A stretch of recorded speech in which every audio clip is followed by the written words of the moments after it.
Okay, yes, much better. Good morning, everyone. And my name is Åsa Wiklund.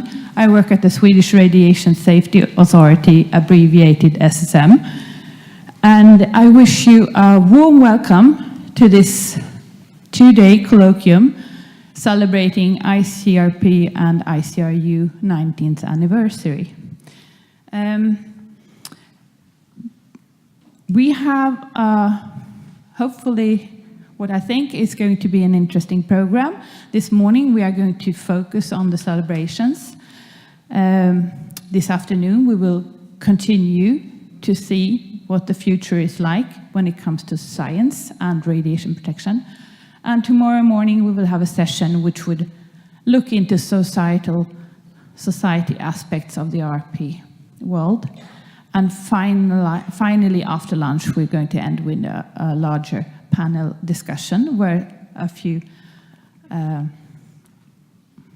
persons will explore on the future perspectives of RP. We will have time. We have hoped that there is time after each presentation, not in the morning session, but mostly in the afternoon session and tomorrow's sessions, for you to participate, but we will come back to that later. And just before it all starts, I'll say a few practical details. The door at the back is going to be closed, so you will have to go in through the side door in order to avoid noise. We will send this as a webinar. That's why we have the cameraman here. We're going to send it via our YouTube channel. Lunch. Well, first of all, coffee is, you all know, it's out there at the coffee breaks.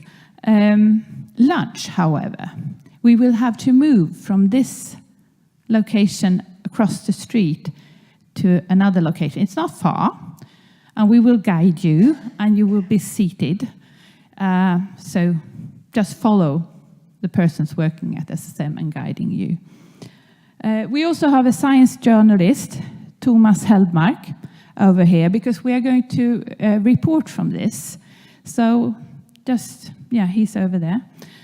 He may approach you for a quote or so. And that's just about it. But before I leave to Fredrik, I just want to say thanks for ICU, Hans Menzel, and ICRP, Chris Clement, for actually helping to put this program together.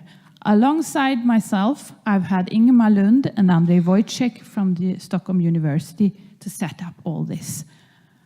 And last but not least, thanks to everyone at SSM putting in an enormous effort to make this happen.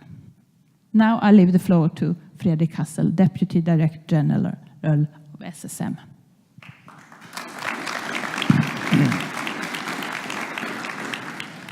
Well, thank you, Åsa, and welcome everyone to this two-day, very interesting time celebrating the 90th anniversary of... No, it doesn't work. Sorry. It works, yeah, perfect. The 90th anniversary of ICRP and ICRU.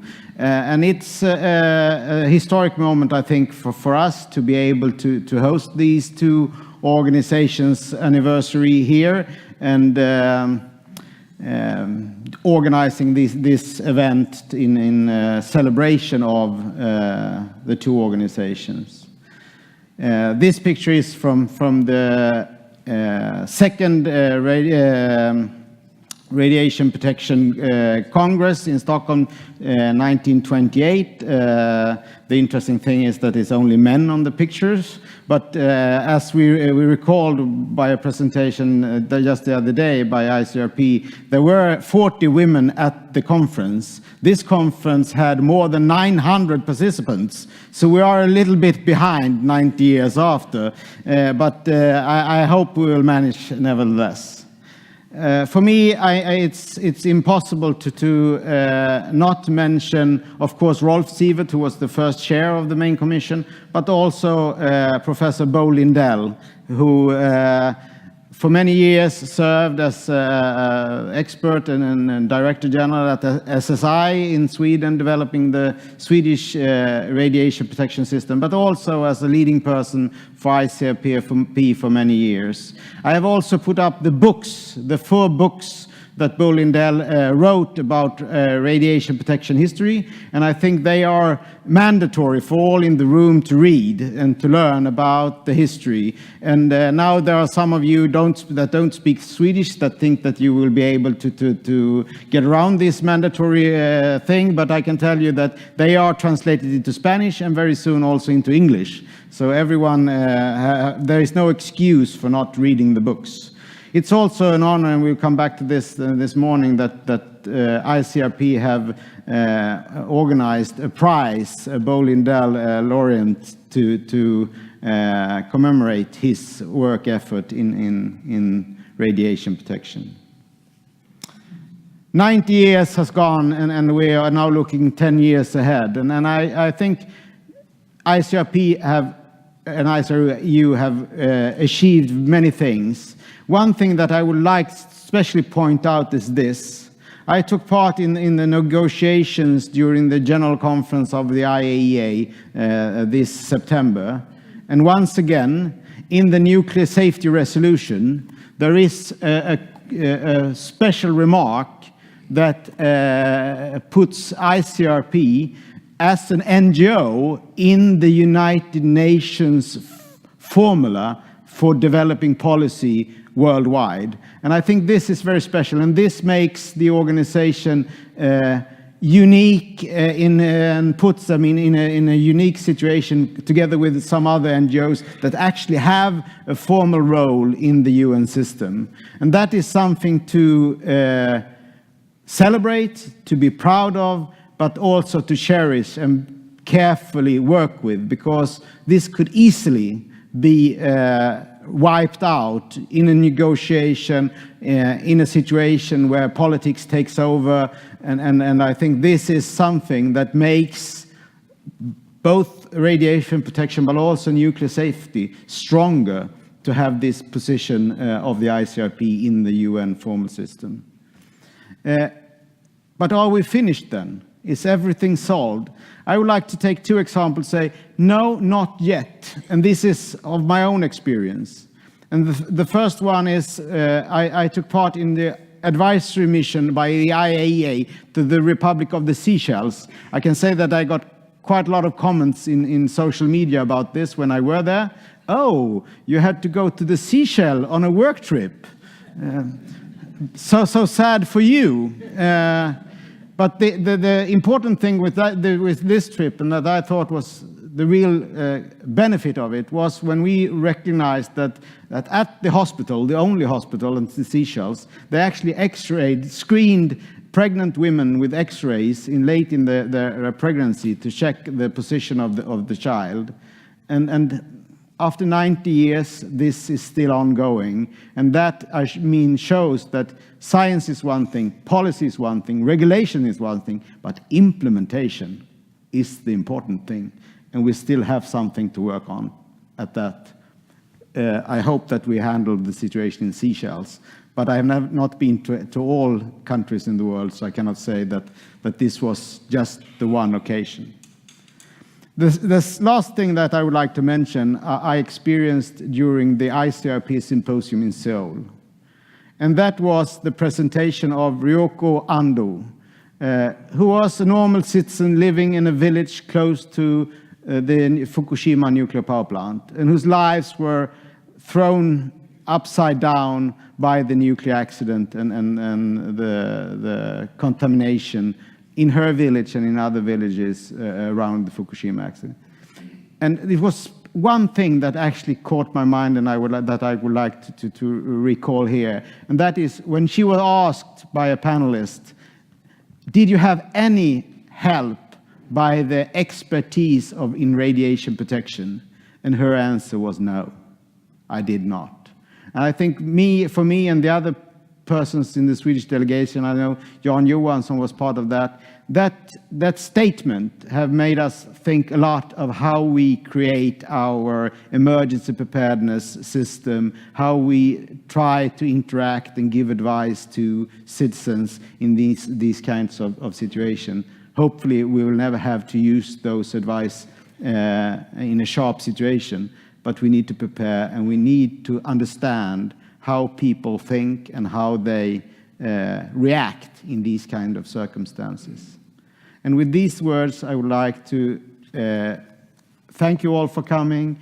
I would now like to continue the program, and I have been asked by Åsa to be the session chair for this morning. And I would like to give the word to Claire Cousins, the chair of ICRP, my main commission. Please welcome up.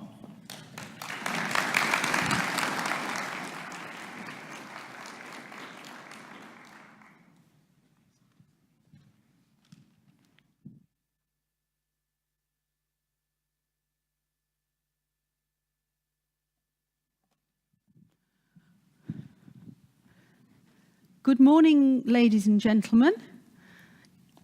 Frederick, thank you very much indeed for the welcome.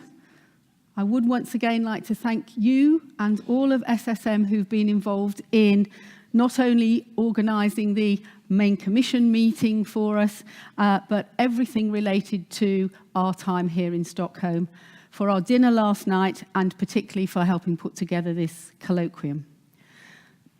We've got it. Yes. So I've been asked to speak about leading radiological protection for nearly a century from ICRP's perspective. And I'm asked to give lots of talks relating to ICRP and its history, etc. And it's always quite difficult to think of a slightly different way that I can maybe present the information when I speak. So this time I've decided to actually speak, as we have nine decades, I'm actually going to do decade by decade in ICRP's history. So I'm going to start with the 1920s.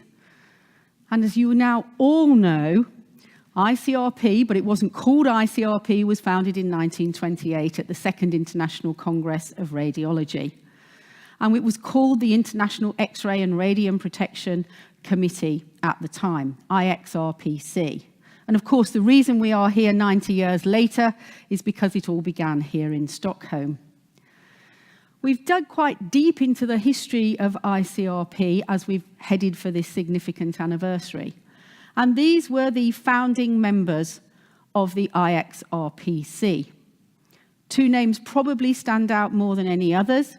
Rolf Sievert, who of course has already been mentioned, and the other is Lauriston Taylor, who in fact was only 26 years old at the time he joined this first committee. As you can see, we had two members from the United Kingdom, one from Italy, one from Germany, and one from France. And very quickly, the IXRPC was into writing some recommendations. After the first meeting, it was a relatively short publication, but this was it. And they were already dealing with injuries to superficial tissues, derangements of internal organs and changes in the blood. And obviously, some of the recommendations were related to the working day, how many hours, how much holiday you had. And this, of course, was the beginning.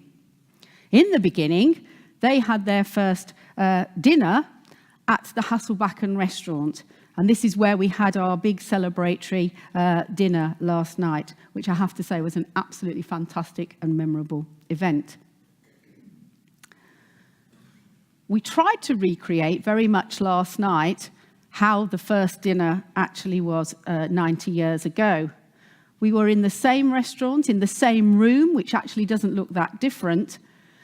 We were not allowed to sit for fire regulations in one long table. But we were all dressed up, and you will see photographs of this recreation. A rather grumpy Rolf Sievert is actually highlighted in the picture. So that was the beginning in the 1920s. So what happened in the 1930s?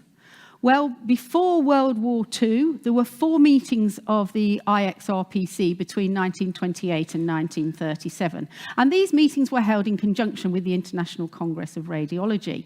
The meeting was just for one day only, And there was not a continuously running chairman. The chairman was appointed literally for that one day for the duration of the meeting. And again, very quickly, there were more recommendations that followed on from those initial ones in 1928. The recommendations at that time were concerned with the qualitative avoidance of threshold or deterministic effects in medical staff, because that's where injuries, of course, had already been seen. In 1934, the concept of a tolerance dose of 0.2 Röntgens a day was introduced.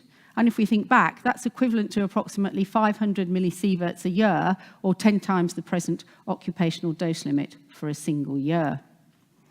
We get to the 1940s, and maybe not surprisingly, nothing really happened. There were no meetings at all of the IXRPC between 1937 and 1950, and somewhat sadly, only 2 members survived World War II. They were, in fact, Rolf Sievert and Lauriston Taylor. So then we get to the 1950s, and it was in 1950 that ICRP came into existence as it's known today. And that was because of the broader remit of the work of ICRP had been recognised by this time.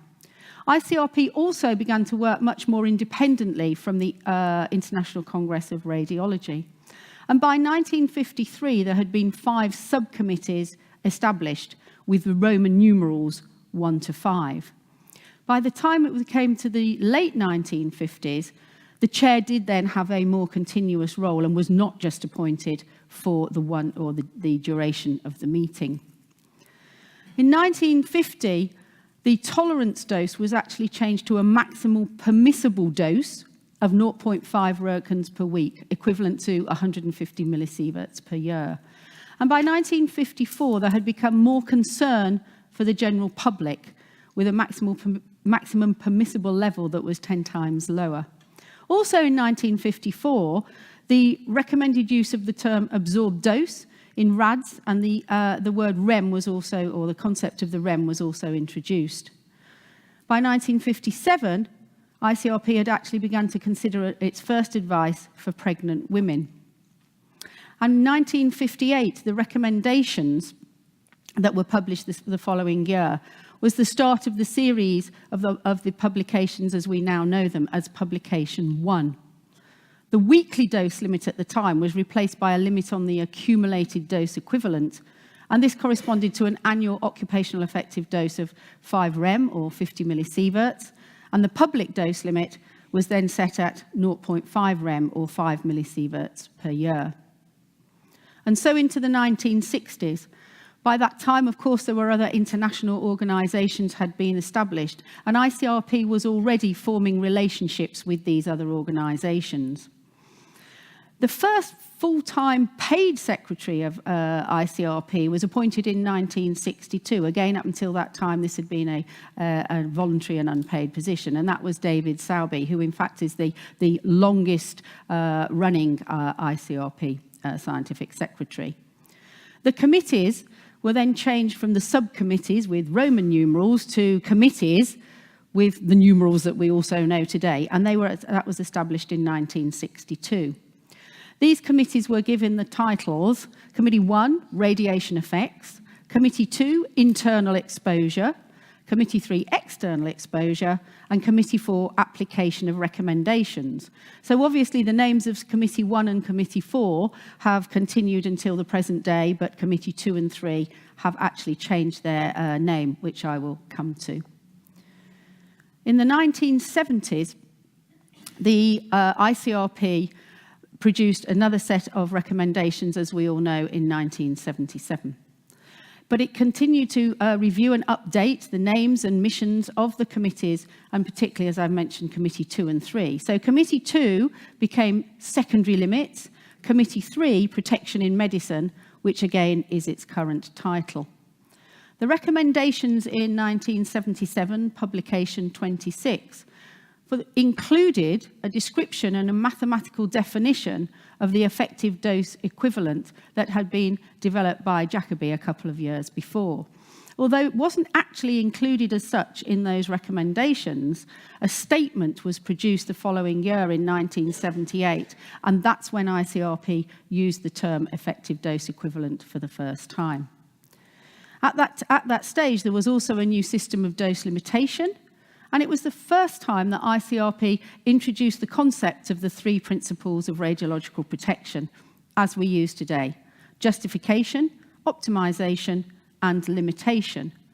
And these are the precise words taken from publication 26 that were actually used at the time. I'm not going to read that out to you. What about into the 1980s? Well, there was some revision of the committee's mandates. And in 1988, there was quite a change for ICRP because it became registered as a charity in the UK. That meant that main commission members were charity trustees, obviously unpaid. But what it also meant was that the scientific secretary, as a paid employee of ICRP, was no longer, in fact, a commission member. I mentioned this last night, but very significantly, in 1989, it was the first time a woman served as a member of the main commission, and that was Angelina Guskova from the then Soviet Union. In the 1990s, we of course then had the next set of general recommendations, publication 60. This is when the effective dose replaced the effective dose equivalent. There were changes to the limits. The occupational annual dose limit was reduced from 50 millisieverts to 20 millisieverts, averaged over 5 years. And the public annual dose limit was reduced from 5 millisieverts to 1 millisievert. Committee 2 seems to have had more name changes than any other committee. And in 1988, name was changed to doses from radiation exposure, obviously very much as today. So what about into the 2000s or the noughties of a decade? Well, since 2002, all the draft reports of ICRP have been subjected to public consultation on the internet. This was largely as part of the development of the 2007 recommendations, publication 103. But this again was quite a step for ICRP. Very significantly indeed was the establishment of Committee 5, Protection of the Environment, in 2005. And I think the publications of ICRP also changed focus and direction somewhat, in that there were many more focused publications, and particularly in the area of radiological protection in medicine, of course, as there was growing concern over medical exposures. Continuing in the female theme, of course, it was also very significant that in 2003, we had the first female committee chair, who was Annie Sougier from France. And perhaps even more significantly was my election to be the first chair of ICRP in 2009. Slightly different hairstyle, of course, back then. So what about the 2007 recommendations, our last general recommendations as publication 103? Well, there was no change in the actual dose limits, but a more unified approach to optimization in all situations. Constraints and reference levels were developed and explained, and there was a focus in the change from practices and interventions to the exposure situations we, of course, use today, the planned, the emergency, and the existing. So what about into the 2010s, this decade where we are now? Well, with regards to changing in dose limit, the only thing that we have actually changed is the change to the dose limit for the lens of the eye. This was actually issued in a statement in 2011. And as I'm now sure you all know, the Commission now recommends an equivalent dose limit for the lens of the eye of 20 millisieverts a year, averaged over defined periods of 5 years, with no single year exceeding 50 millisieverts. I think part of my mission and goal when I became chair of ICRP was maybe to shake things up a little bit, if I can put that sort of politely. So what we have actually done is quite a lot of strategic change in this time. In 2011, we established our ICRP Symposium, which has been held every 2 years ever since. We have actually changed the way we interact with other organisations by having the concept of special liaison organisations, and we've also changed the way in which we meet. For the first time, we have had strategic plans for ICRP. We held more open nominations and an election process for committee members, ensuring that there was turnover of such members with 25% turnover each term. And in fact, largely due to royalties and money, we also changed our publisher in 2013. We've developed an ICRP code of ethics, and we've strengthened the secretariat. We've been very fortunate to have assistant scientific secretaries from different institutions, so far from Japan, but we have also appointed our development and communications manager, Kelsey Cloutier, who is here today, and I'm sure many of you have met. We've changed the constitution of ICRP to bring us more in line with the more modern Charity Commission of the UK's rules. And we've also had another organisational restructure in July 2017 at the beginning of the last term, with 4 committees instead of 5. We have also updated our website. Literally, the latest one I think went live yesterday, but we have all introduced ICRpedia. Again, this is part of trying to communicate radiological protection to the wider audience. Protection of the environment does remain very important to ICRP. We have produced several publications that trace the development from the initial framework that was produced to more, again, information, and as Frederick has mentioned, implementation is, of course, very important too. We now hope that protection of the environment will be fully integrated into one system of radiological protection. The 90th anniversary is important not just because of its year, but because we have a specific goal that we are trying to achieve. The publications of ICRP have always been expensive, and for that reason, I think, well, one reason, that they have not been as disseminated as widely as they may. We had been able to make the first 60 years publications from 1928 to 88, including the last General Recommendations publication 103, free of charge. But of course, there are many publications since 1988 as well. Our goal is to make all of the ICRP publications freely available. The only constraint on that is that it has to be except for the most recent rolling 2 years.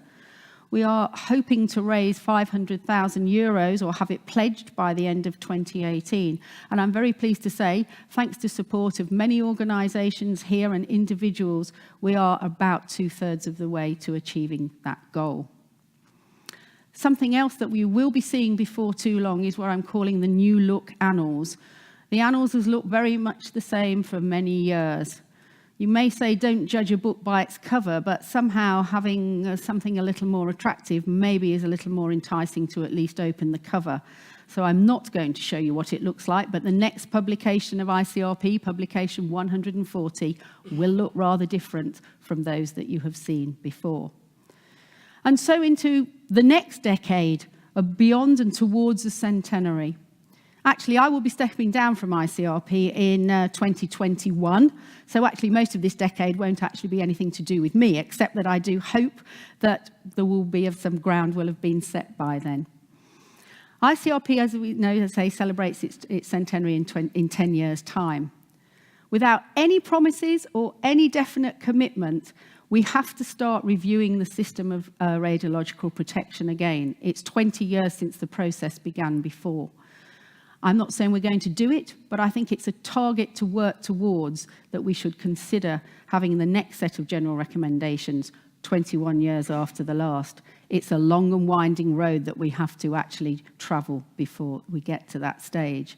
And very finally, I did look into not only the historical written archive, but actually the photographic archive that we have for ICRP too. It may look as if some ICRP meetings were sort of living the high life. In 1968, there are many photographs of ICRP members around a snooker table.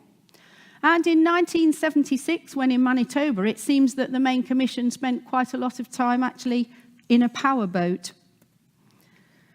Also looking into the history, sometimes you get a little bit of a surprise. These are the chairs of ICRP from its inception. What has been quoted in many documents before is that Lauriston Taylor was actually a chair of ICRP. In fact, he never was. And in addition, although he may have been an acting secretary for one ICRP meeting, Lauriston Taylor, although he was a very, very significant figure in the history of ICRP, he wasn't actually a scientific secretary either. So sometimes, even after 90 years, life is still full of a few surprises. Thank you very much.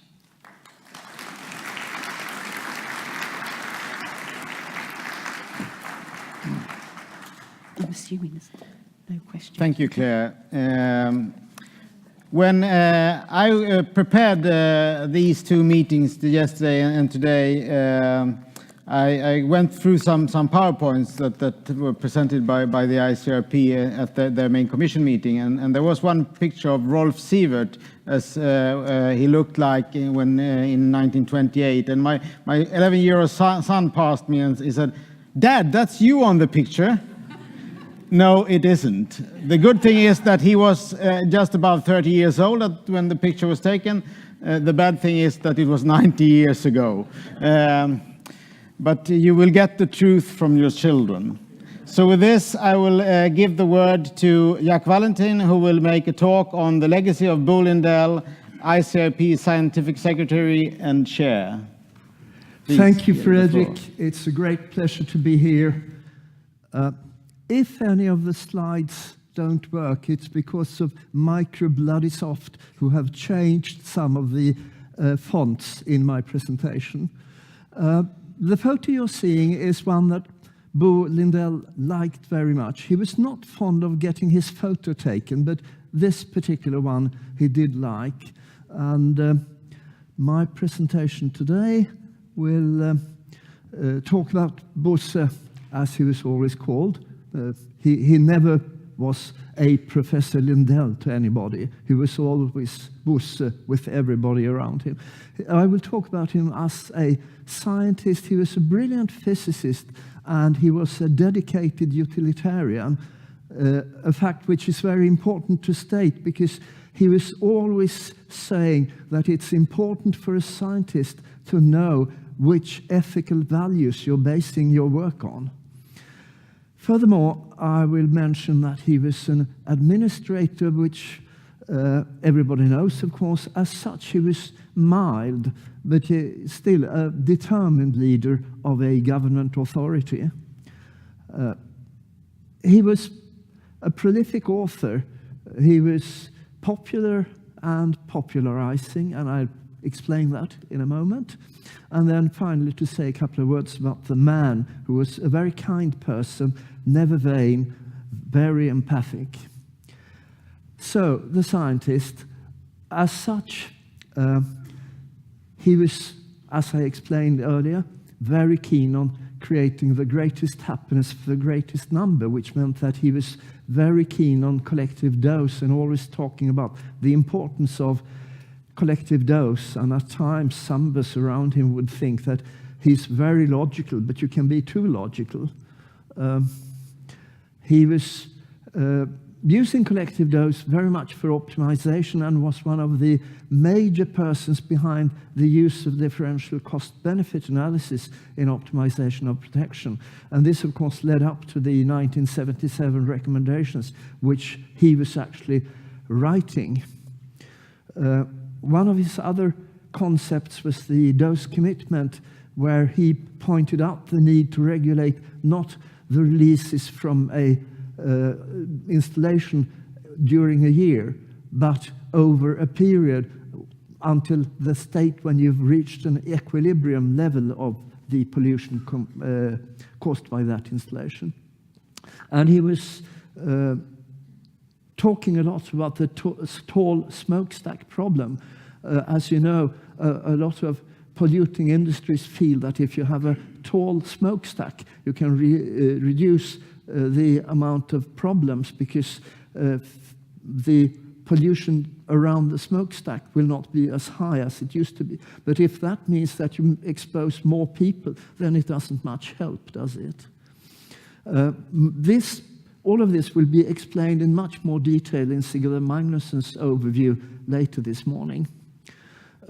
Just to show Bosse as a scientist, from left to right you see John Dunster, David Sabi, Bosse, Dan Benenson, his best friend in life, and Henri Jamet.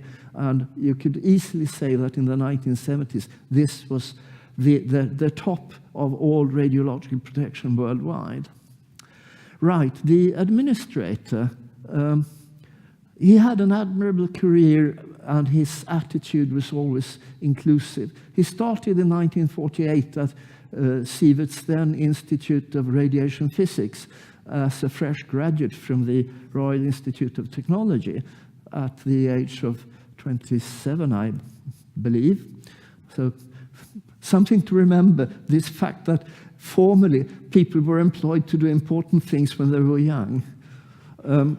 He succeeded Sievert in 1965 as head of that part of the Institute of Physics which became the licensing authority in this country. And then he, quote, retired in 1982, but he stayed on for 20 years as an emeritus advisor.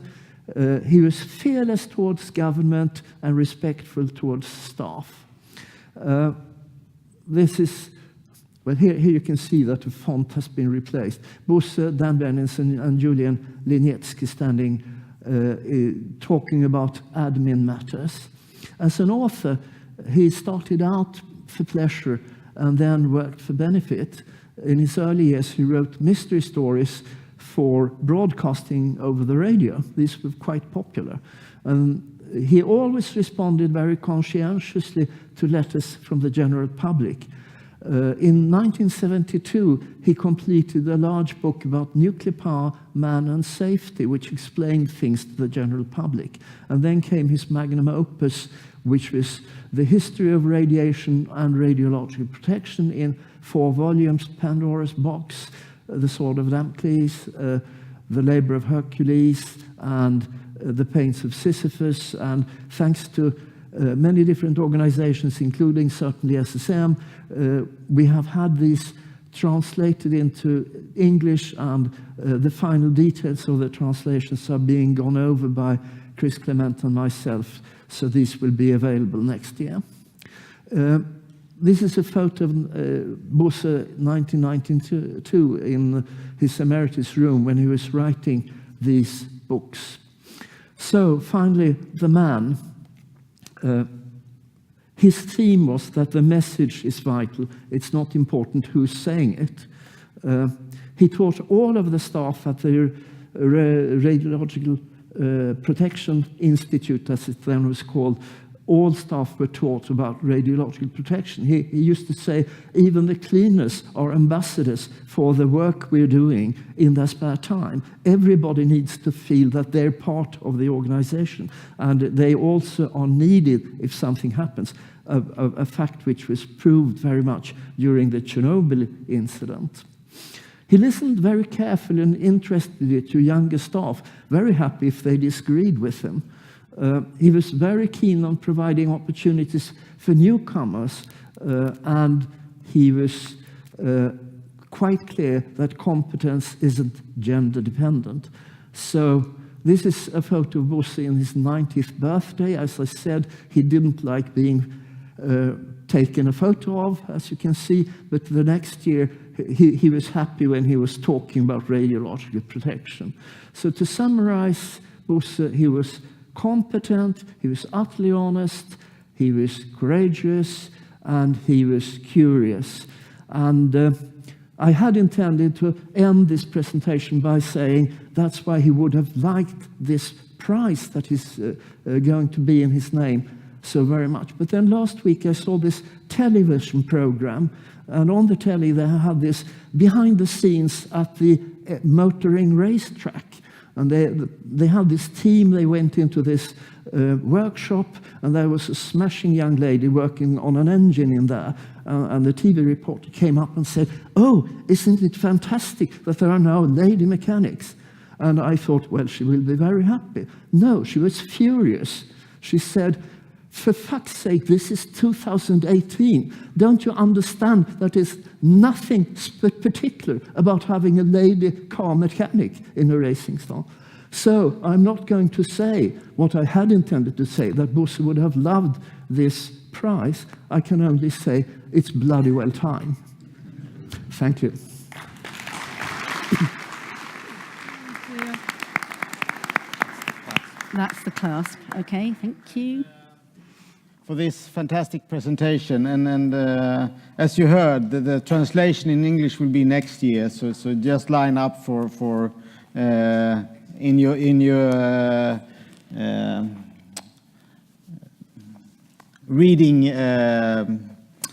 list these books. I have still one left to read.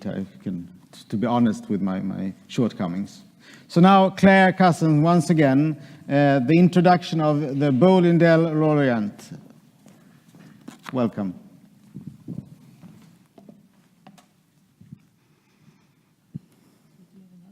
While we're just getting up the slides, I'll just obviously say a little bit about the background. Obviously, after Lindell died in 2016, ICRP, we thought it is about time that we actually had a medal. A lot of other organisations have medals that they actually give out, but ICRP in fact never had. And if we were going to commemorate anybody in a medal, of course, Lindell would seem a very obvious choice. It's that one there, number 4. Thank you. So, having decided that we would actually establish the medal, and there was conversation with Lindell's family to this regard, we then had to decide, well, what were going to be the criteria, really, that we were going to actually establish for doing so. And because Lindell was, of course, passionate about radiological protection, but he was also passionate about teaching and about engaging with young people.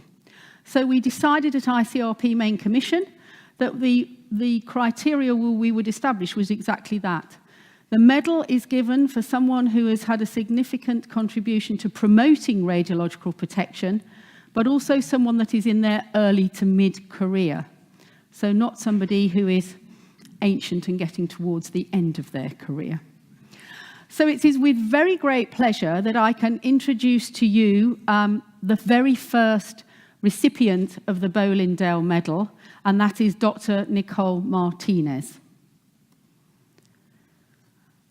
Nicole actually had gained a degree in applied mathematical sciences in 2004 from Texas A&M University. In 2011, she had a master's in radiological health sciences from Colorado State University, and 3 years later, a PhD from the same university. Her master's had an emphasis on health physics, and her PhD an emphasis on radioecology. I like pictures, so you're going to get those in between. Nicole has had several positions. She is currently an assistant professor in the Department of Environmental Engineering and Earth Sciences at Clemson University in South Carolina. But her other jobs have included being an independent consultant at Risk Assessment Corporation. She's been a biological science intern at Savannah River Nuclear Solutions, a performance specialist at General Physics Corporation, and several roles with the United States Navy, a radiation health officer, interim training director, and nuclear power instructor. And Nicole is evidently a very practical, hands-on person. When I asked her if I could have some images of what she did, I received several, and this is just one example. But Nicole is obviously also very actively involved in many other societies and organisations. She's a member of the Health Physics Society, and perhaps very pleasurably for me to read that she's the current president of Women in Radiation Protection section of that society. She's a member of the International Union of Radioecology, the American Nuclear Society. With regards to working with ICRP, Nicole has been a member of Task Group 94 that looked at the ethical foundations of the system of radiological protection, and that work has, of course, gone on to be publication 138. Nicole has been a member of Committee 4, elected this term in 2017. She has more than 20 publications and made over 60 presentations. Her research is really designed to address the broad environmental issues, and that's really those associated with anthropogenic and natural radioactivity, and she concentrates especially on the behaviour and effects of radiological contaminants in the environment. She does undertake a significant teaching commitment, and that's to both undergraduates and postgraduates. And of course, I'm really rather nosy, and I like to know about people, not just what they do in their life. So I also found that Nicole was born in Maryville, Tennessee. She has a partner called David Connick, who has recently also joined as a lecturer in the Department of Physics at Clemson University. Unfortunately, he's not here with her in Stockholm now. She doesn't have any children, but she does have a Pomeranian dog with a slightly curious name of Lilu, which she can explain to you. And she's interested in lots of things. She's actually registered as a yoga teacher. She enjoys tabletop and Euro-style board games. She likes dancing, as we have evidence from the ICRP symposium in Paris a year ago. And she organises teaching workshops with the Girl Scouts. So in every way, Nicole Martinez actually fulfills our selected criteria for someone to receive the Bo Lindell Medal. So it is with very great pleasure I invite Nicole Martinez onto the stage to present you with the Bo Lindell Medal. And everyone, I hope, well, I don't know, as it hasn't fallen out the box, I hope everyone...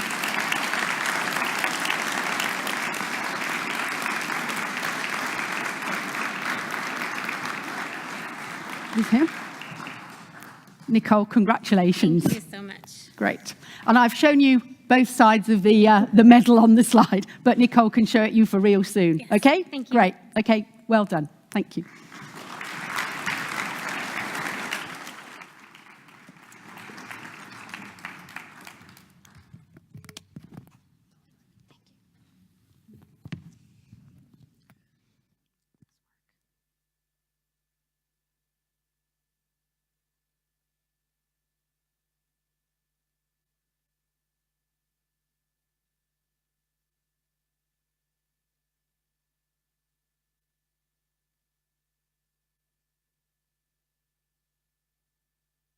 Do you guys want to hear a joke? I know 2 jokes. I'll tell you one of them. Gold and silver walk into the bar. The bartender says, "Hey, you."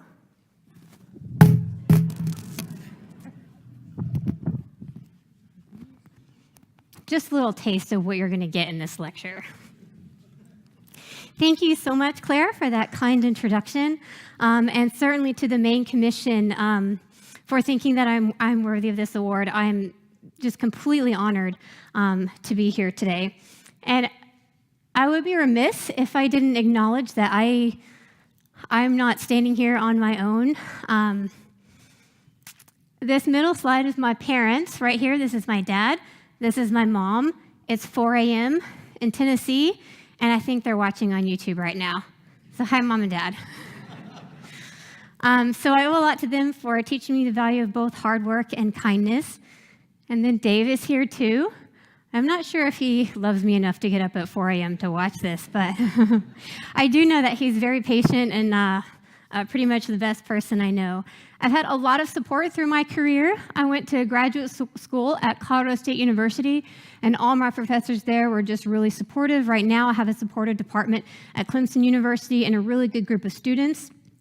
And the folks who keep the lights on for me in my lab, the U.S. Nuclear Regulatory Commission and the Defense Threat Reduction Agency, at some point have funded the research that I do. And of course, a big thank you to the ICRP family. This is a family picture from the Committee 4 meeting in Paris. I've never had a crossword from anyone in the ICRP, which is pretty amazing. If you've been to Health Physics Society meetings, you at least get crosswords every now and then. But everyone is just so supportive and encouraging and patient. Jacques Louchard, a big thank you to him for first pulling me into the ICRP. When he first met me, I didn't really know what I was about. I knew about health physics, but I definitely didn't know how the ICRP worked or functioned. And so thank you for bringing me to that North American workshop on ethics. And then Don Kuhl has also been very patient as I learn about the ICRP and ask him 10,000 questions. He happily answers every single one. And then lastly, I would like to mention my major advisor, Dr. John Pender, here on the left. He also, as people are talking about Bo Lindell, I didn't have the pleasure to meet Bo Lindell, but as people talk about him, it reminds me a lot of my advisor. very kind, a very good scientist, and he passed away earlier this year. Also didn't like taking pictures. So he was happy. He was out bird watching, and somehow he had wine with him. So April Wicker was able to get this picture. A fun fact about him is that in his entire life, he never once owned anything with an internal combustion engine because he long recognized the impact of carbon emissions on the environment. And when people ask me to describe him, I always say that, well, he's a lot like Science Santa with his white beard and twinkly eyes and his gifts to science. So he's definitely missed. So I'm going to talk a little bit about the overlap between science, ethics, and experience. And ICRP 138 laid that out specifically and rooted. We know this has been rooted a long time coming. This is Lorison Taylor. At about 55 years old, this picture courtesy of the Health Physics Society archivist, who said that radiation protection is not only a matter for science, it is a problem of philosophy and morality and the utmost wisdom. And this is about how old he was when he made this quote.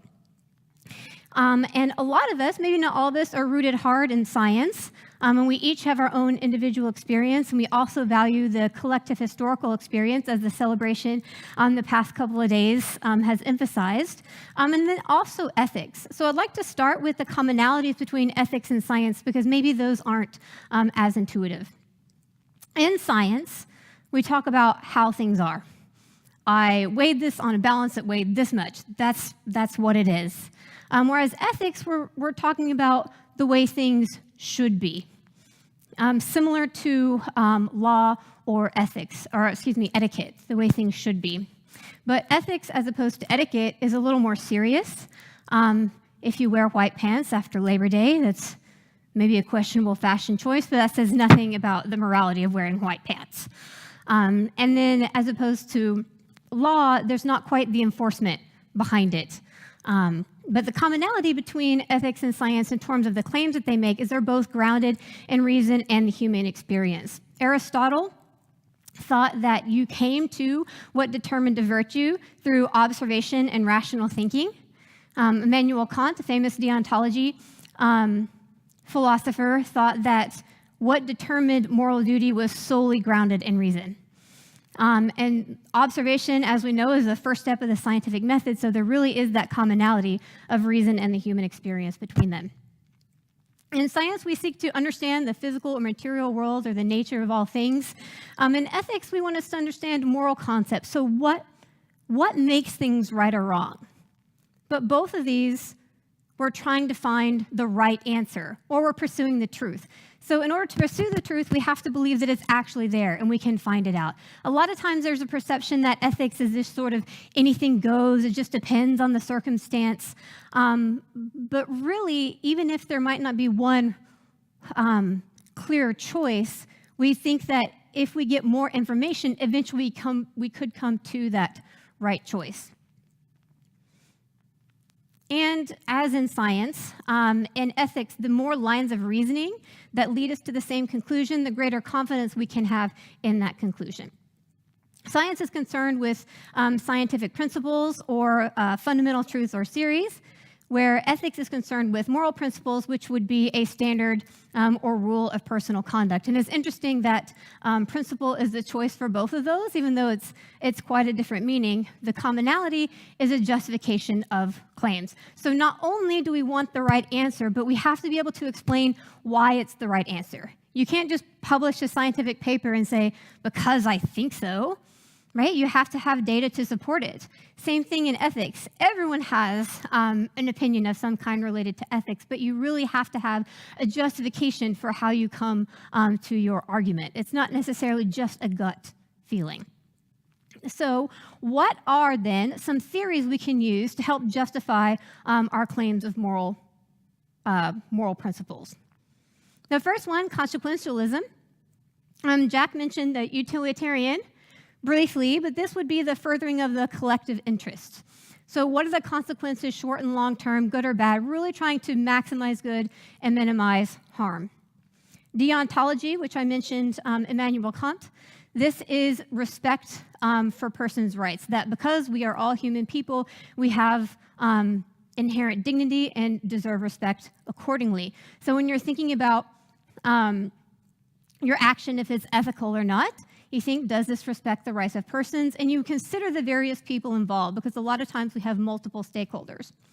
And then the last of the main Western ethical theories, virtue ethics, or Aristotle's ethics, this ethics of aspiration, trying to have good character in life. So when you're thinking through this decision, what does this say about an individual or about an organization? And you consider the various roles and responsibilities you have. You have a role and responsibility to your family, your community, as a scientist, as part of the large organization of the ICRP. And I like to think about these three theories together because, as in science, not every theory is going to be perfect 100% of the time. So even in scientific theories, there's usually conditions. Like, this is true, assuming X, Y, and Z. So there are some circumstances where our theories might not hold. And so we have multiple theories so that if we're in doubt, we can say, well, let's look at all three and see if it actually points us to the same answer. And if it does, awesome. We can think that yes, that is a good ethical decision. And so from this, with ICRP 138, we come to 4 core ethical values that underlie the system of radiation protection. Beneficence, non-maleficence, doing more good than harm, or doing good and avoiding doing harm sounds a lot like justification, right? Any change to the exposure situation needs to do more good than harm. Prudence, careful deliberation and good judgment, or reasonable. Interacting reasonable, making reasonable decisions relates directly to optimization or keeping doses as low as reasonably achievable. Justice, we want fair distribution of both risks and benefits, and which is related to the principle of limitation. And then dignity, respecting people, and dignity underlies the system throughout, things like right to know, informed consent, and developing a practical radiation protection culture. And that also leads to our procedural ethical values. They're not on this slide, but those are accountability, transparency, and inclusiveness or stakeholder involvement. So these are supported by or consistent with the 3 main Western ethical theories. Also, I took all these from a paper by Frido Zolcer. And I don't expect you to read through all these, but these are different quotes from various oral and written traditions. In a lot of cases, those are religious documents. But if you look through, you can see Christianity, Buddhism, Hinduism, Confucianism, Baha'i, Islam. And so the idea here is not only do these core ethical values align with the secular Western ethical theories, but they're consistent with our broader human experience that we see in our oral and written traditions. Dick Toohey and Frido debated, like, well, these values are good and right because Dick Toohey said because they are in line with these 3 main ethical theories, and Frido was like, well, no, it's because we have this history in oral and written traditions that's consistent between them. And I say, it doesn't matter which one's right? They're both true, right? And so we can be really confident that these are good values for us to have founded the system of protection on. So our appropriate, reasonable, tolerable goals for the system of radiation protection is rooted in these 4 core ethical values, along with the procedural ethical values. Because overall, we want to promote individual well-being, the quality of living together, through these ethical values and our practical wisdom. And I took this figure, the summary figure, from a slide that Jacques did. Sometimes words might not be enough. When we were developing ICRP publication 138, there was some difficulty translating prudence. There was a tendency to translate it directly to precaution, but prudence is not just precaution, it's a little bit more than that. And so other things in our experience, like art, might be useful for us to express some of these ideas. This is an allegory of prudence, and I think you can see there's an older man's face on the back of her head. This is to symbolize that prudence is rooted in experience. She's looking into a mirror. This represents self-reflection and seeing things how they truly are. And then she's holding a snake in her hand, which in this particular piece is said to represent wisdom. Interestingly, there are some other depictions of prudence. So these are a little bit later. These are both sculptures in the UK. But notice she has a book in one hand, and she has what Edmund Burke says is a writhing snake in the other hand. So it's not like a calm snake. She has control over this snake. And his point is, with these two sculptures, this book represents learned wisdom and experience, and this courageous wisdom. Whereas the snake represents this false reptilian prudence that's actually rooted in fear and not in true experience. And the point being that we want this courageous learned wisdom, and we don't want a prudence specifically based on fear, which is, I think, is a really great analogy when we're trying to express prudence. One of the more famous, or maybe the most famous allegory of prudence is this painting, An Allegory of Prudence. One of the reasons being it's had a lot of different interpretations. Inscribed across the top, it says, "From the experience of the past, the present acts prudently lest it spoil future actions." Another great summary of prudence. But the real reason I wanted to show this additional allegory of prudence is by an article written by Philip McCuitt. I'm actually not sure if I'm saying his last name right. He wrote an article about the different interpretations of this painting, and he says, "The allegory is a perfect example of how a number of respected experts can come to a quite different but credible interpretations of an artwork. As these interpretations cannot all be entirely correct, it may be seen as posing a problem. Which of these are you supposed to believe? Perhaps, however, this is not really a problem. Certainty is not necessarily a realistic goal in this type of inquiry. Where experts' interpretations differ, the viewer must ultimately come to their own conclusions, tentative as they may be, based on their own critical judgment, degree of knowledge, and preferences." So he said this about this piece of art. I bet you can see where I'm going with this. A number of respected experts can come to quite different but credible interpretations of a data set. We see that quite a bit, particularly with data sets that are concerned with risks at low doses. So again, where radiation risks are low or doses are low, there becomes a certain point where we know that the risks are low, but there is not a whole lot of certainty with it. But at this point of low risks, maybe, again, the certainty isn't something that maybe that's not the most important thing. Maybe the most important thing isn't whether it's linear no threshold or whether it's actually a threshold.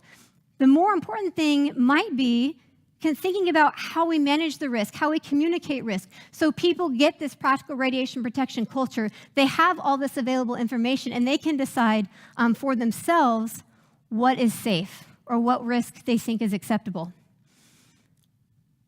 And so instead of the viewer, I have stakeholder or individual. And with this last little bit, critical judgment, degree of knowledge, and preferences, that requires a lot of balancing, right? That's not necessarily going to be easy. There are going to be a lot of different values, not just the 4 core values that come up, that we have to balance. And we see that in the system of protection. It goes far beyond just the fundamentals of radiation protection. It requires careful balancing in determining how we should act, the decisions that we should make, and thinking about the whole of the situation and the overall well-being of a person or of a community. Speaking of balance, moving a little bit from classical art to popular culture, this is a British movie from 1975, Monty Python and the Search for the Holy Grail. So, situation, there is a woman that they've accused of being a witch, and they're trying to figure out, how do we decide if this woman is a witch? They even tie a plastic nose to her face. They're like, well, a witch burns, and wood burns, but also wood floats. But since ducks float, all we have to do is see if the woman was the same as the duck, then we'll know if she's a witch. So there's a duck on one side, and there's a woman on the other, and it balances perfectly. And they decide that she must definitely be a witch. So obviously, there are a dozen logical fallacies here, but there are two points I would like to make with this example. The first one is we really want to avoid this, right? We want to avoid the appearance of balancing just for the sake of saying, look, a balance, holding one up, right? We're actually thinking through the balance. The second point is that a lot of times when we disagree with someone or someone who might have higher priorities of different values, to just jump to be like, oh, you have this false balance. What are you doing?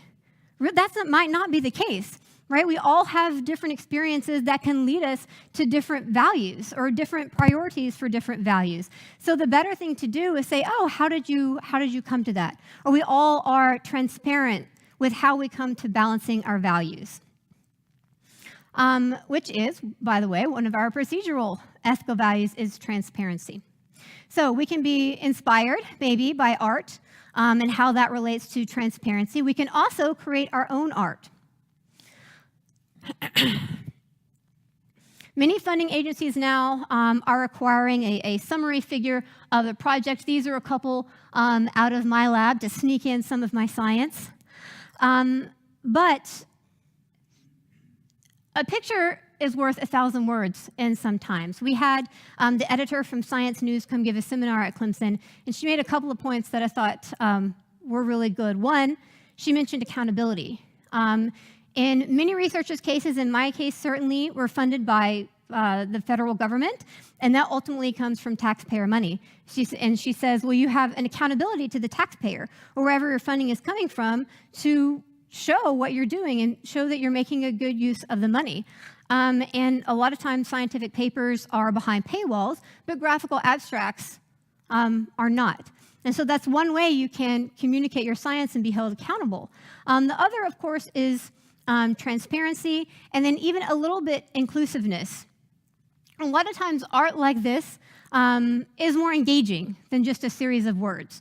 And so we can engage with people's experience of looking with our eyes and understanding rather than necessarily just text. Also important in figures and methods. This slide, or this figure, most of this was developed by a student. She's not my advisee, but she works in the lab. This is a great figure depicting her methods. And so you can look at this and kind of see right away the whole workflow that she's doing. And then if you're interested in more information about each one of these, you can dig into the paper a little bit more. But this is a really good example of, I think, transparency and incorporating art into our work and into our communication. So it depends on your audience, right? This, how you present and what the interest is. This is to present science, but in terms of risk communication, this might not be the way to go. This figure is courtesy of Yuhiro Kuroda, who's at the Department of Public Health at Fukushima Medical University School of Medicine. This is a booklet that they put together. They found the 30 most common questions, I think, and they made a summary, and then they had 3 main points for each question. And they also associated each of these questions with graphics. And so you can go to the beginning of the book, you can look up your question, you can flip to it, and you have 3 good points, right? That'll help answer your question. They also have, for more information, or basically to look at the details of science that support these 3 points, you can flip to the back of the book, and then there it has the details, the figures of the science, in terms of Becquerel and Sieverts and things like this. But this is a really good example of how you could communicate using art and making things more inclusive and accessible. But of course, it depends on your audience and how you're making things not just understandable, but hopefully interesting and engaging in terms of inclusiveness. At our lab, we're having difficulty getting people to wear the appropriate PPE in the lab, even though we have a lot of official signage. So our strategy, this is a real Barbie. I own this Barbie, and I took this picture. We had a photo shoot one day. And then I circled in green all the things that she was doing well, and then I put a big red X on things that she was not doing well. And Barbie, even though, I love these shoes, I'm wearing them myself, but these are not appropriate for wearing in the lab. And I know people see this because they comment on it to me. And so we're hoping that this style to engage with the students is more likely to get them to look at it and actually put on the appropriate PPE. Similarly, a student in my lab is working on safety climate and how to make the safety climate better. We also have these posted in my lab. These are internet memes. The top one is from Game of Thrones, then the American version of The Office, and The Sound of Music. And so we're trying to figure out, all right, well, our current experience is social media. That's how we communicate now. And there's all these internet memes, and so we tried to capture that in communicating laboratory safety. Of course, we have to rotate through these a little bit to keep people's attention. But social media is going to be really important going forward in how we communicate. Kelsey's doing a great job. I think, Kelsey, you run the, I don't see it. Yeah, you run the ICRP's Twitter? Yeah, he does a great job. Chris, you're doing a great job too. I'm trying. I'm right on the edge of being a millennial though, so it's challenging. But social media communication should be included into our broader communication strategy and knowledge management. So how we're storing and sharing information between individuals and organizations is knowledge management. We talk about the importance of history. We know that it's really important to understand where we are now, to understand how we got here. In science, we have students derive equations all the time, not just to torture them, right, but to help them with critical thinking, and so that they really understand where that equation comes from so that they can use it and apply it in different situations. And that's one of the reasons we value history too. Knowledge management, in terms of more modern experience, is keeping track of our experience. So maybe I should also say knowledge retention. So that when all the experts in the room talking about the history, that there's a lot of that history that I don't know, right? I learn stuff every day. And so when people retire, how is that knowledge going to be passed on and managed? So that's going to be really important going forward, too. I also think that knowledge management and using our experience, because experience leads to understanding, is gather as much experience as we can from as big a variety as we can, which goes back to promoting diversity in radiation protection, engaging more women, engaging people of color, and things of that nature. I actually changed this last night with the discussions from last night. So hopefully this will be interesting related to this promotion of diversity. This is the United States data, and this is health physics degrees and nuclear engineering degrees. This is a paper that a friend of mine and I wrote about a year ago. This doesn't include medical physics, rad bio, and of course I know a lot of people go through biology and then on, but it just kind of gives an idea. We're maxed out at about a little over 30% for health physics and a little under 20% for nuclear engineering. But the good news is that number's going up, besides for this one dip. So we're getting better.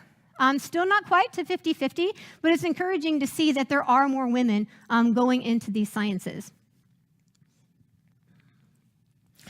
This is results from the Certified Health Physics exam through the American Academy of Health Physics.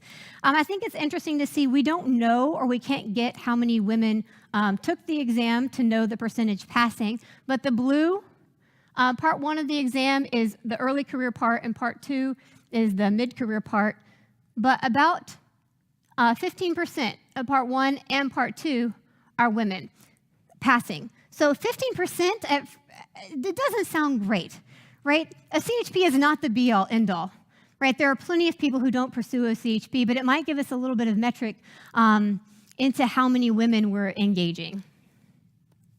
And then also, one of the ways to retain women and not just recruit them is recognition. So each blip, each vertical line, indicates when a woman won one of these awards. The Elda Anderson Award. Elda is a woman. This award was created in 1962. It was awarded every year. The first woman received it in 1992. And since then, the frequency of women getting that award has gone up. There's only been one woman, Patricia Durbin, to win the Distinguished Scientific Achievement Award. She's famous for the biokinetics of plutonium.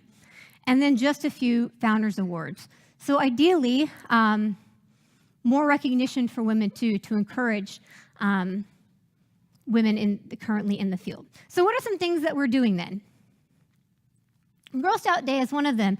Claire mentioned that this is something that we're doing at Clemson. On the left-hand side, this is my student Dawn, who made one of the figures you saw earlier. We're using ping pong balls to represent the strong nuclear force and how many of them you can hold in your hands. And then we also have cloud chambers. And so there's a whole day where they go through and can do a get-to-know nuclear badge. And these particular girls were, I think, like 4th to 8th grade. And the Health Physics Society, over the past couple of years, I also organized a Women and Minorities reception. And I didn't know how many people would come, but we had a great turnout. This was 2017, but we had like 60 people come. And so what we did at that reception is everyone's welcome. It's not just women and minorities. If you're a majority male, you're more than welcome to come hang out with us. But we just went around and talked about what we were proud of, or if we were proud of a colleague, to kind of give us an oomph or encouragement for going forward. And then also, as Claire mentioned, we have a brand new section, Women in Radiation Protection section. We came official in July.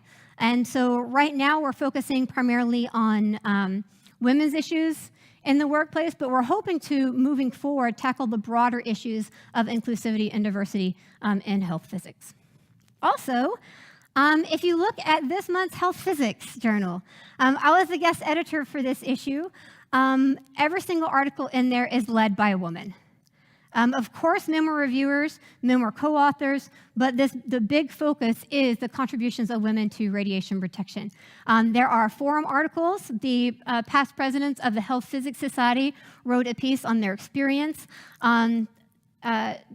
My colleague Jema wrote an article on military women in health physics and the difference between military health physics and conventional health physics. And then there are also several technical papers by students. More than half of the papers in this issue are student papers, which is also really exciting. We're talking about drawing young people in. The young people are there, and they're interested.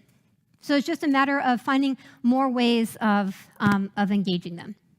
And then one of the things we mentioned, I think Lars Erik mentioned last night, was role models. And I just wanted to highlight a couple of women that I admire what they've done. Katsuko Saruhashi was a Japanese geochemist. She studied oceanic carbon dioxide and environmental transport of radioactive fallout, including that following Castle Bravo. She also was active in the promotion of women in science. Floyd Naranjo Lee is a biracial Native American who worked on the Manhattan Project. She was a hematologist.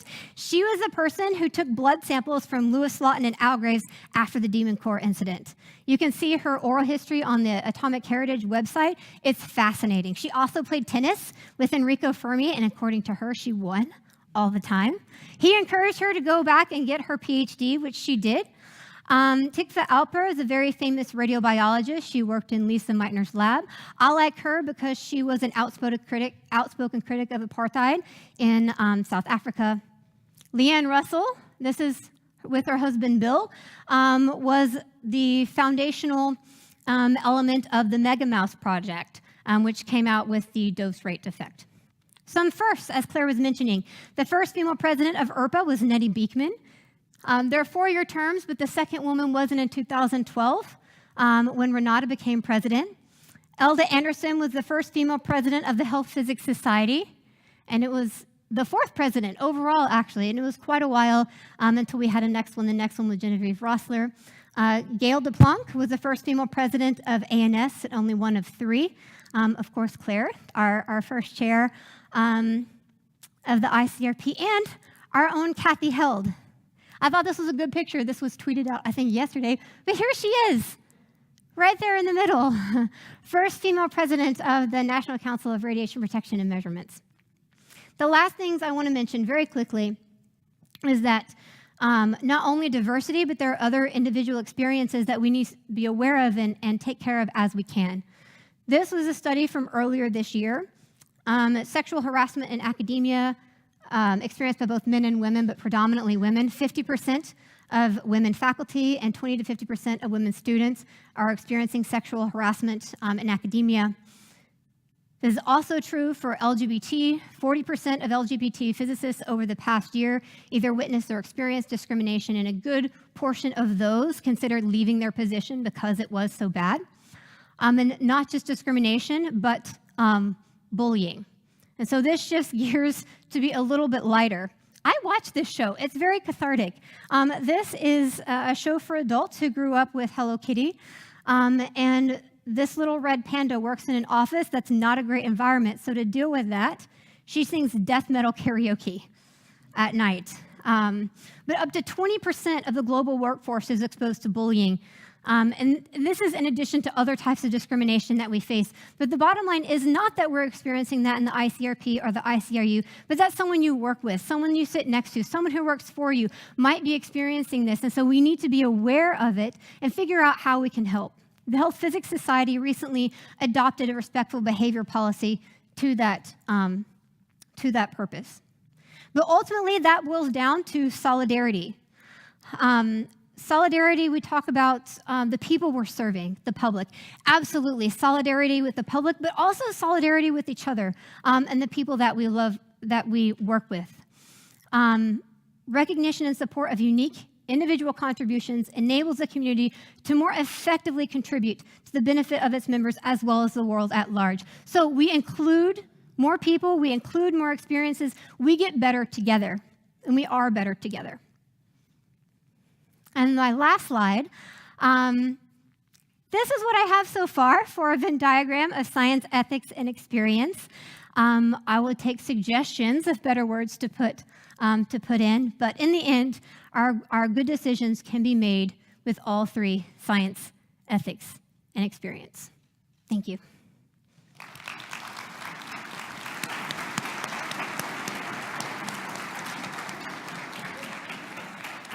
That's a question? Any questions? Comments? Well, I can start. Thank you, Nicole, for a fantastic presentation. I'm really touched upon how you went through this, and I'm really glad that you also took up these important issues about gender and harassment issues. That we need, everyone have a responsibility, and we need really to go into that.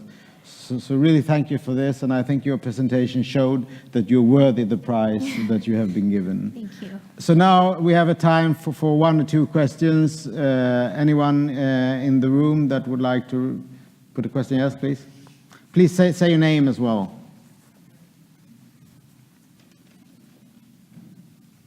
My name is Miles. Hello, testing. Yeah, my name is Miles Goldstick. I work for the Swedish branch of Friends of the Earth International and the National Anti-Nuclear Group. And I think that I'd like to hear your comments on the elephant in the room, so to speak, from my perspective. This morning, I haven't heard the word Hiroshima, Nagasaki, nuclear bomb. I haven't heard the word nuclear waste. And the ICRP plays a fundamental role in how that is communicated and how it develops, and especially in, unfortunately, promoting those negative things, and I'd like to hear your comments on that. Okay, I'm just sorting your question in my head. So the first bit was Hiroshima and Nagasaki. And as an American, I feel that because the U.S. did that, right? And the U.S. developed weapons. My personal opinion is that nuclear weapons are, and this is just my personal opinion, nuclear weapons are never the answer and not the solution. But the ICRP is completely outside of weapons and weapons development.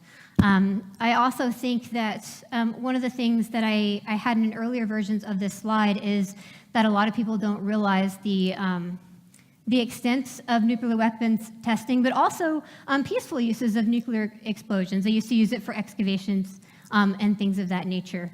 But that, particularly in the legacy of the Cold War, in radiation protection now, trying to reconcile that with gaining back public trust. For example, in the Manhattan Project, there was less concern about safety and more concern about being first to a weapon. But a lot of the people who were working on that project were in the service of their country, right? And that's what they genuinely felt like, in the service of their country. And so I think it's easy to look back and say, what were you doing? But the people who were there, I think they were really trying to do what they thought was right. But we do have a legacy, particularly in the West, in the rural communities, in the indigenous native populations, that we haven't really, at least in the United States, haven't well addressed the impacts to those populations. For example, the Church Rock spill was a lot worse than 3 Mile Island, and there wasn't a whole lot done for it. I think like 2014, they started seriously thinking about how to clean up for that population. The second part, nuclear waste. Yeah. As we continue to grow as a world population, we have the need for more energy, the more resources, and my department is environmental engineering back home, and we talk a lot about the food, energy, water nexus and how we can come to renewable sources of energy.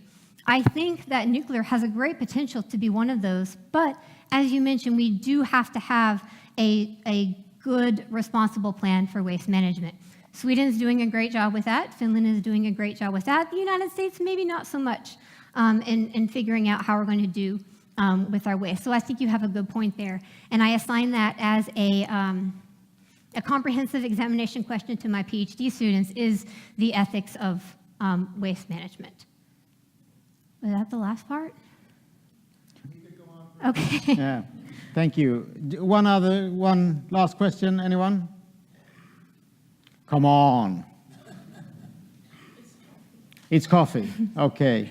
So then, thank you, Nicole, for this excellent presentation once again. And as I said, you are absolutely worthy of the medal. And now, for your parents, and maybe also for your partner, we will take a coffee break.